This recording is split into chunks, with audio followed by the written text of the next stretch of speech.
अश्वत्थामा को बात समझ में आ गई। रात्रि में आया। भगवान तो सब जानते हैं, विजय उत्सव मनाते चलते आनंद मनाने के लिए पांडवों को और द्रौपदी को शिविर के बाहर ले गए।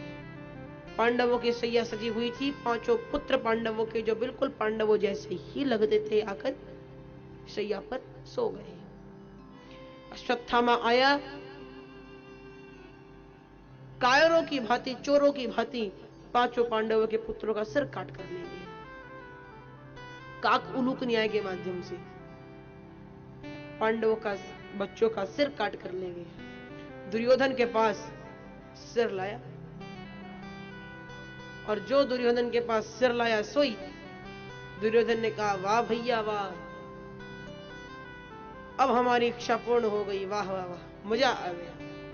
जरा पास पे तो लाओ इन सरों को, देखे तो कि क्या कैसे लग रहे हैं। तुमने तो एक ही सर कहा था, मैं पांचों ले आया। देखो मित्र, जो दुर्योधन के पास लेकर गया सर को,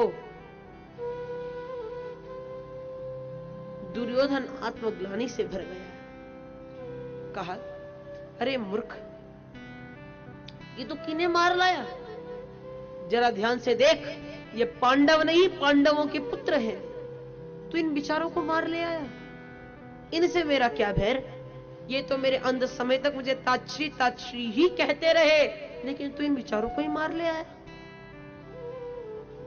गलत बात। अरे धूर्त, इनको मारकर तो तूने हमारे वंश में पानी देने वाला भी नहीं छोड़ा। चला जा यहां से, मैं अपनी मृत्यु तेरे आगे नहीं चाहता। ऐसा दुर्योधन तड़पते हुए अपने प्राण त्याग दिया।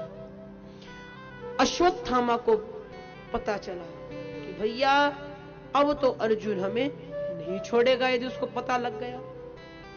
सो अर्जुन के भय से डरकर ये भागा। इधर द्रौपदी जब शिविर में आई, अपने पांचों पुत्रों के शवों को पाई, बड़ी दुखी हुई।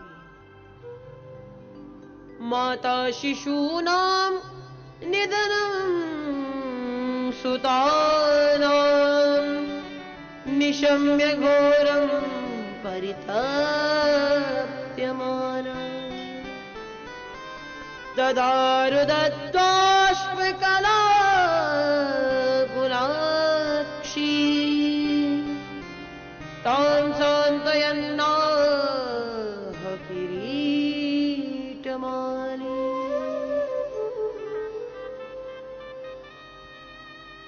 द्रौपदी के नेत्रों से अश्रुधारा प्रवाहित होने लगी। खूब रुदन करने लगे द्रौपदी।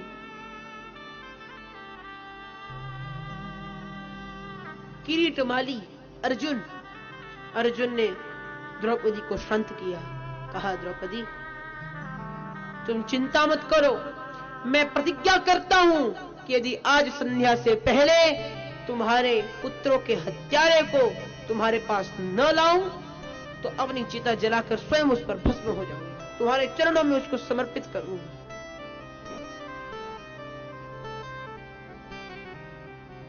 भगवान को फिर एक बार सारथी का काम दिया और ले चले। समझ गया अर्जुन अश्वत्थामा का कार्य है, अश्वत्थामा की ओर भागा।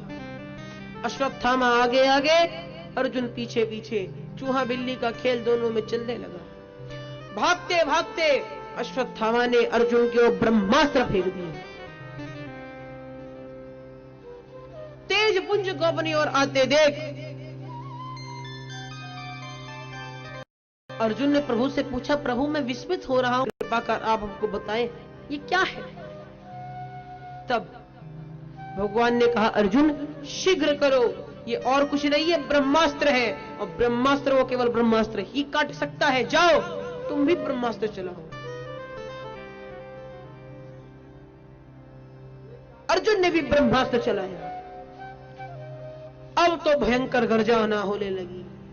आकाश में गड़गड़ गड़गड़ कर बोलने लगी, बिजली कड़कने लगी, खूब भयंकर वायु चलने लगी। प्रभु ने कहा, अर्जुन देखो, इसके ब्रह्मास्त्र के तेज को तुम्हारे तेज ने दबा लिया है, लेकिन यदि दोनों ब्रह्मास्त्र का टकराव हुआ तो समस्त संसार भस्म हो जाएगा। इसे तुम एक काम करो, दोनों ब्रह्मास्त्रों को वापस खींचो। अर्जुन ने अपनी विद्या से दोनों ब्रह्मास्त्रों को वापस बुला लिया और अश्वत्थामा को जंजीरों में बांधकर पटक दिया, तलवार निकालकर उसकी गर्दन पर रख दी। प्रभु ने कहा, अर्जुन भैया जल्दी जल्दी करो, इसको यही समाप्त कर दो, देर मत लगाओ।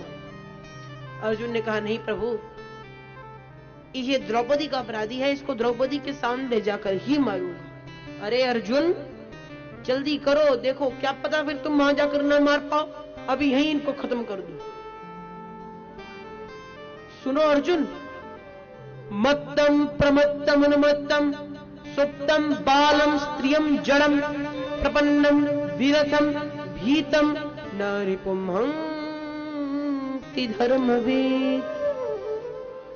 शत्रु यदि दशा में हो तो उस पर प्रहार नहीं करना चाहिए। बच्चा हो, स्त्रियम स्त्री हो, जड़ अर्थात चेतना में न हो, प्रपन्नम घबराया हुआ हो, भीतम आपके भयभीत हो, न रिपुमहंति धर्मविद आपके चरणों में समर्पित कर दिया गया हो, ऐसे शत्रु को धर्मविद राजा कभी नहीं मारते। तो तुम,